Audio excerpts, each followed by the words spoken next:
Muy buenas noches, amigos y amigas todos. Hoy vamos a hablar de un segmento que se llama Nuevo Gobierno en los Estados Unidos, buscando oportunidades y grandes retos.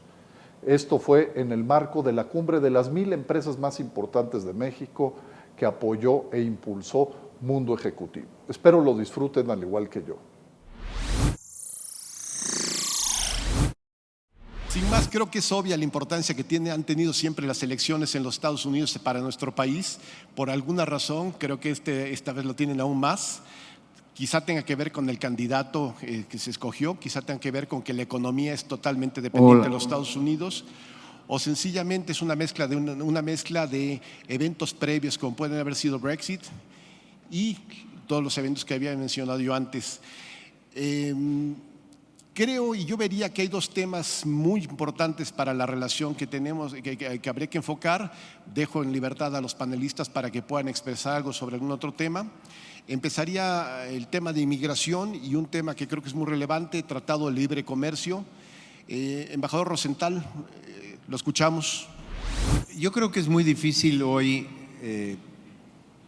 decir algo nuevo sobre la elección en Estados Unidos porque yo creo que toda la gama de cosas que se podrían haber dicho ya se han dicho, empezando por el señor Rubin como presidente del Partido Republicano, que nos anunció antes de la elección que no iba a votar por el señor Trump. Espero que cumpliste con tu palabra, Larry. Sin embargo, el tema es un tema que obviamente preocupa aquí en México. No solo en México, yo creo que es una preocupación empezando por los Estados Unidos internamente. Se nota con toda la discusión que se está teniendo sobre recuentos en 3 estados, sobre la posibilidad de que el colegio electoral, que es el órgano que al final de todo decide quién va a ser el presidente, pueda cambiar los votos de sus estados, de sus representados, pero la verdad es que yo creo que también afecta mucho no solo a México sino al mundo entero. Es el fin de una era en los Estados Unidos, el fin de un liderazgo internacional, liberal básicamente, con mucho apoyo a procesos democráticos, a mercados libres y abiertos, con un presidente electo que, por lo menos durante la campaña, ha hecho todo lo posible para desasociarse de esos principios e irse por una situación de poner a su país primero, cosa que todos los países hacen, pero al mismo tiempo decir que no quiere una participación como la que ha tenido Estados Unidos a lo largo de los años en el mundo, una especie de aislamiento que ha anunciado.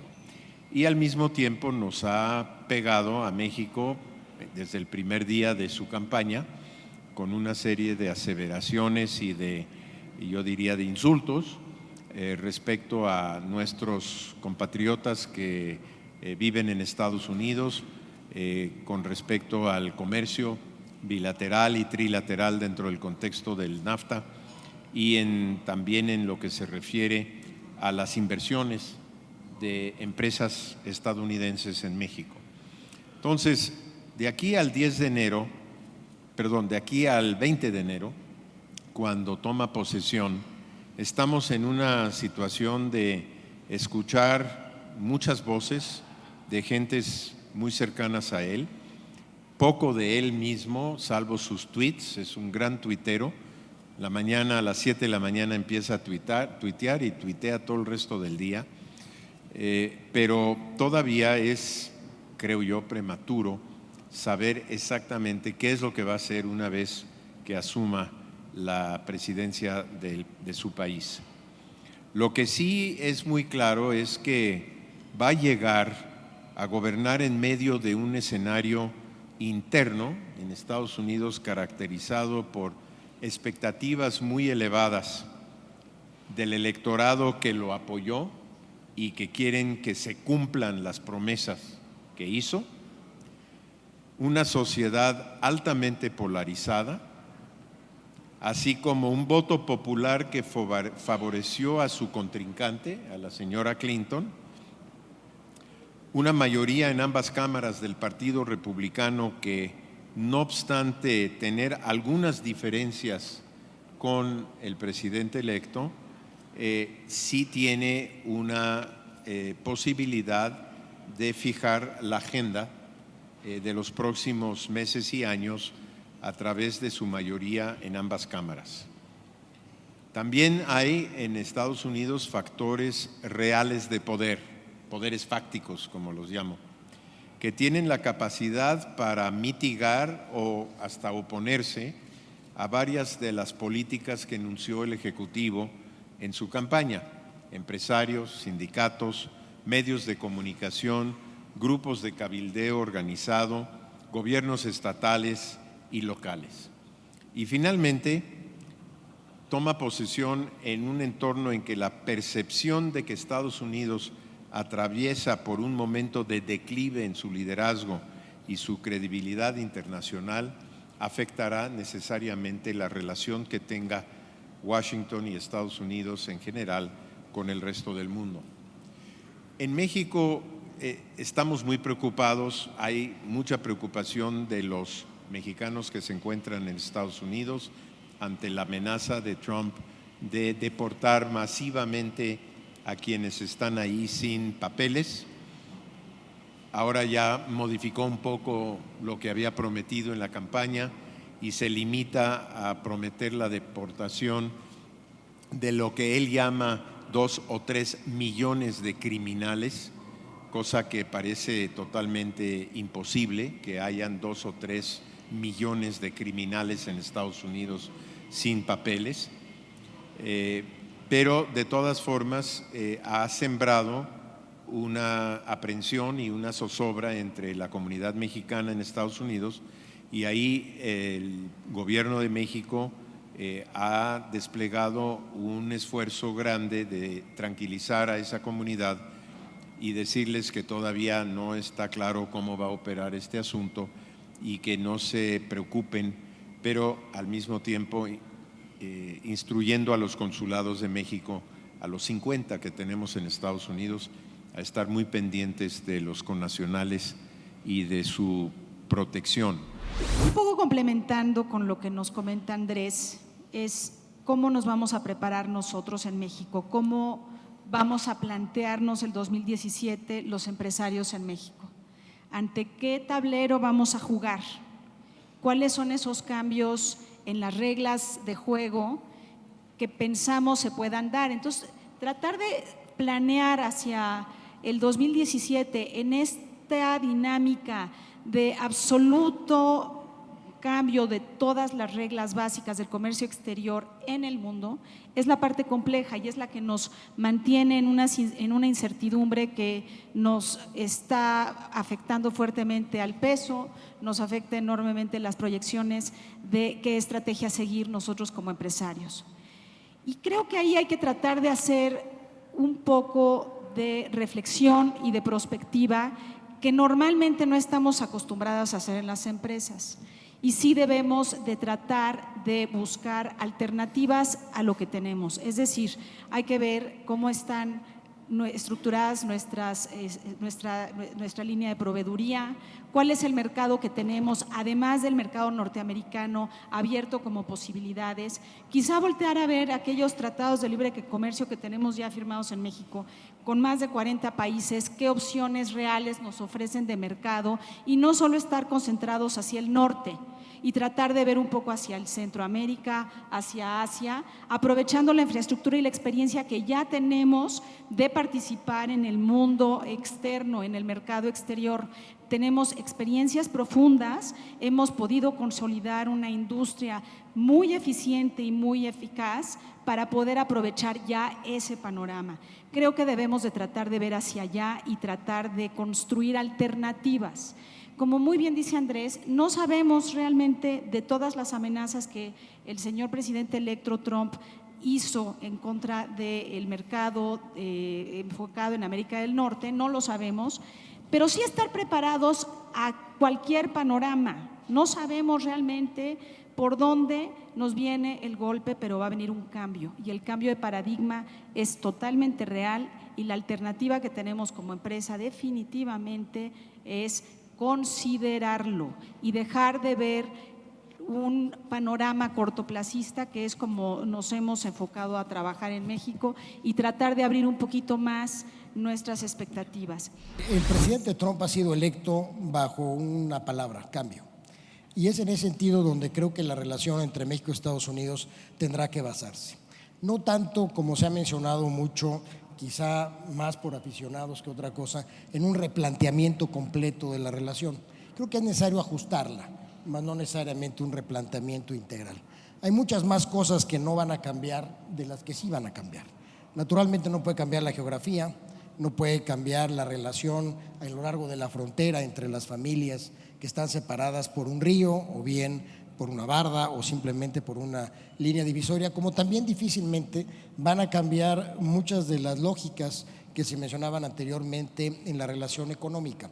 Por supuesto, insisto, habrá ajustes y me parece que es la palabra correcta, o sea, hay que ajustarnos a los tiempos actuales. En el ámbito de la migración, que fue la pregunta original que nos hizo Eduardo, tocaría primero el tema del famoso muro o la barrera o valla, como le vaya a llamar. Hay 4 leyes en los Estados Unidos que repetidamente han señalado la necesidad de construir un muro y una valla. La última en 2008-2009, que mandataba al Ejecutivo americano a construir 700 millas de muro. Actualmente contamos con 651 millas, de modo que si él quisiera hacer, me refiero al presidente Trump, con tener un prurito en cumplir con las leyes, con básicamente 50 millas más, 80 kilómetros, podría cumplir con el mandato de ley, él presentarse al Congreso como que ya cumplió con este mandato, independientemente del costo que tiene. El costo de la valla completa o del muro completo, dependiendo por supuesto del material que se requiere, pero anda del orden de $25,000 millones. Esto, que es una cantidad relevante, hay que sumarla con otro tipo de gastos que en su política, si es que persiguiera todo lo que él ofreció, tendrá que sumarle. Es el caso, por ejemplo, de su plan de infraestructura, que no es precisamente un plan de fomento a la infraestructura, sino es un plan de deducibilidad de impuestos de las empresas constructoras que se involucren en cierto tipo de proyectos. Eso tendrá un costo fiscal importante que habrá que sumarle estos $25,000 millones más otros temas. Sin duda que aquí hay un espacio para que México demuestre, junto con los gobiernos locales, que más allá del muro lo importante es proteger, y en esto México juega un papel fundamental, proteger el perímetro de América del Norte, siendo la frontera un espacio común en donde la tecnología y la cooperación entre las policías tiene una lógica superior a la de simplemente construir un muro. Y aquí creo que México tiene que avanzar, lo mencionaba el embajador Rosenthal, con más imaginación y ser más proactivo. Pues lejos de pensar en un muro, mejor pensar en un banco de desarrollo de la infraestructura que le permita a esa zona que compartimos 10 estados, que son prácticamente la cuarta economía del mundo, entre los 10 estados, 4 de ellos y 6 de nosotros, pues ser una posición, una zona mucho más rica, mucho más proactiva. Aquí llama la atención todavía la posición de ciertos gobiernos estatales. El caso de Texas, que es con quien tenemos la mayor parte de la frontera, ha tenido una posición muy cercana en términos de la migración a lo que planteó el presidente electo Trump. Creo que o no han caído en cuenta o es parte de la negociación interna que están haciendo, pero para Texas $190,000 millones de comercio con México no es un asunto despreciable. Es sencillamente 3 veces la relación comercial que México tiene con China, es 3 veces la relación que México tiene con California. Entonces, para Texas no es simplemente aceptable el construir un muro o rigidizar la frontera si esto va a tener consecuencias en el ámbito comercial. Larry Rubin, como representante del Partido Republicano en México, hemos hablado de los nombramientos. Tendremos que mandarles a Rubén Aguilar para que nos diga qué quiso decir el presidente Trump cada mañana. Ha habido cambios de posición de ida y de venida. Me sorprende mucho la posición respecto a Cuba. Yo hubiera esperado que borrara el tratado con Cuba y sin embargo dice que quizá habría que cambiarlo si no cambian ciertas cosas. Hay muchas cosas dentro del discurso del presidente Trump que no caben dentro de la agenda republicana. Tú como republicano te sientes representado por un republicano en la Casa Blanca, o es más fuerte el Congreso republicano, los poderes fácticos van a hacer que el estado de las cosas se mantengan. ¿Qué opinas, por favor? Muy buena pregunta. Yo creo que el tema de Donald Trump, presidente electo, nos empieza a arrojar ciertas enseñanzas importantes. ¿Quién está nombrando en su gabinete? Hoy confirmará a Elaine Chao, ¿no?, que es una persona básicamente cercana al presidente George Bush, ¿no?, que se creó como secretaria de Trabajo con George Bush. Y sabemos, George Bush, papá, pues fue el que creó el Tratado de Libre Comercio con América del Norte. Si hay alguien que apoya el Telecán, pues naturalmente es la familia Bush. El hijo, George Bush Jr., firmó la iniciativa Mérida, que ha sido muy importante en la lucha contra el narcotráfico y el crimen. Y sin duda el último presidente en hacer algo por la migración pues fue el presidente Ronald Reagan, ¿no?, que hizo la amnistía ya hace muchos años. Entonces, el vilificar al Partido Republicano creo que no es la mejor forma de ver la situación actual en Estados Unidos. Sin duda, y contestando a lo que tú preguntabas, Eduardo, el Partido Republicano tiene muchas corrientes. Donald Trump es una nueva corriente porque él no era republicano hasta hace poco tiempo y ha llegado con una serie de nuevos republicanos al partido. Pero te encuentras ante una Cámara alta y una Cámara baja, que sin duda tiene una fuerza muy relevante en Estados Unidos y que no es un cheque en blanco para cualquier presidente. Platicábamos antes de subir que muchas veces el que sea tu mismo partido dentro del Congreso no te garantiza nada, es más, puede ser contraproducente, ¿no? Y lo que va a pasar naturalmente, pues el Partido Republicano le está dando el beneficio de iniciar una presidencia con ideas frescas, ideas que el electorado decidió en diferentes maneras de que él era el adecuado, ¿no? No necesariamente todos están de acuerdo con el 100% de lo que dice Donald Trump. Creo que ya no nos queda más ni a republicanos ni a demócratas más que apoyar al próximo presidente electo de Estados Unidos, el próximo presidente a partir del 20 de enero. Y lo que sí podemos saber es que a Donald Trump lo que le gusta es no ser predecible, ¿no? Y por eso los nombramientos justo los hace poco a poco, no te deja saber si va a ser Mitt Romney el secretario de Estado o se va a ir por algo más extremo, ¿no? Mitt Romney regresa el jueves a platicar con Donald Trump, todo indica que él pudiera ser, pero también hay corrientes que dicen que va a ser Giuliani, que también ha sido muy cercano, por cierto, y fue consultor de gobierno aquí en la ciudad, ¿no? Entonces, no sabemos con certeza quién será el secretario de Estado. Ese va a ser un papel muy importante. Muy bien apuntaba Sergio, el secretario de Comercio va a ser otro papel muy importante, el saber quién va a ser, ¿no? Si va a ser, se ha escuchado inclusive el nombre del gobernador de Texas. Si es él, pues bueno, mejor amigo no podríamos tener en el lado mexicano. Entonces, la realidad de las cosas es que Donald Trump se va a empezar a ajustar por la naturaleza del cargo, pues a la presidencia, ¿no? Y la presidencia es muy compleja. Él nunca ha tenido es más, se convierte en el primer presidente en no tener un cargo público ni un cargo militar, ¿no? Todos los presidentes anteriores, incluyendo Ronald Reagan, pues había sido gobernador de California. Donald Trump no ha sido nada, ¿no?, en cuestión política. Entonces, pues va a ser su primera prueba, ¿no? Y lo está respaldando la ciudadanía porque quiere algo nuevo, ¿no? Quiere alguien que venga a ser un disruptor en Washington. Se ve que en Washington no ha habido un avance como lo quiere la población. Y creo que definitivamente la agenda la vamos a ir conociendo poco a poco. Coincido con Andrés que no hay que preocuparse demasiado, o sea, definitivamente hay que ocuparse. Creo que hay puntos en la agenda muy importantes como es el Telecán. El Telecán pues fue un producto republicano, ¿no? Entonces no se nos puede olvidar que el Partido Republicano ha estado detrás del Telecán, los empresarios han estado detrás del Telecán porque le funciona.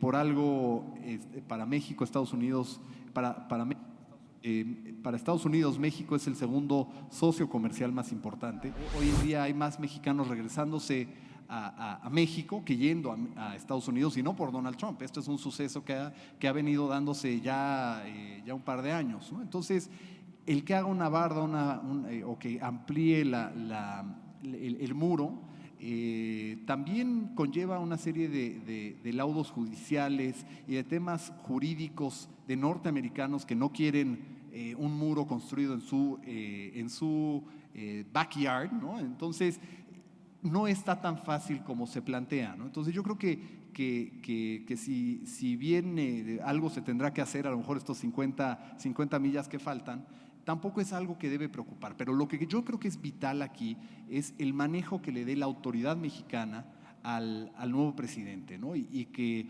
verdaderamente se busque la forma en que a los dos, a México y a Estados Unidos, les convenga pues las negociaciones que se planteen, los puntos que se lleven a la mesa, y sin olvidarnos que la agenda de Donald Trump pues no nada más va a ser México. La agenda de Donald Trump, y según todos los flancos que ha abierto, pues va a ser muy grande, ¿no? Entonces, habla de la OTAN, habla de China, o sea, la verdad es que se esté enfocando solamente a México lo veo muy, muy, muy lejano, aunque sin duda, pues el Telecán será algo que se tocará. Yo lo veo más, como decía el doctor Rosenthal, una negociación en donde se va a tratar de incluir el tema energético, que nunca se tocó por obvias razones en México, porque en México no era viable. Entonces, creo que hacia allá va a ir un poco lo que va a ser el próximo presidente Trump.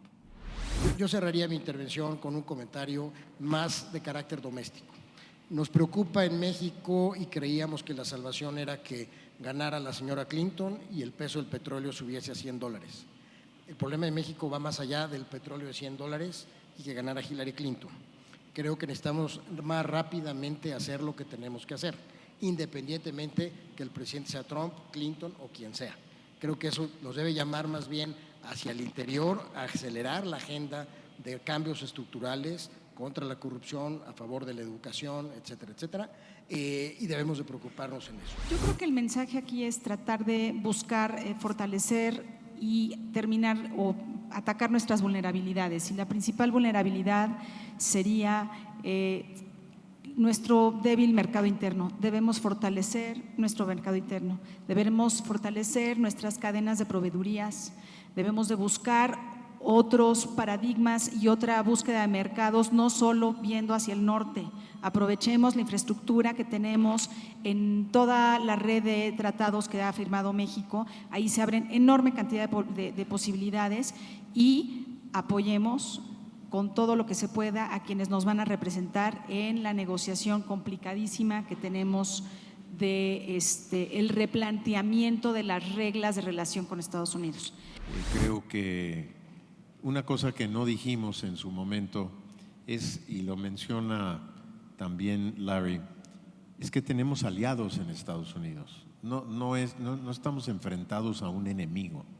Tenemos aliados, las empresas tienen sus alianzas, tenemos aliados en legisladores locales, federales, tenemos aliados en los medios, tenemos aliados en la comunidad mexicoamericana, y debemos crear, y me remonto un poco a lo que tuvimos cuando se tuvo que convencer al Congreso de los Estados Unidos y al electorado americano de aprobar el Tratado de Libre Comercio de América del Norte.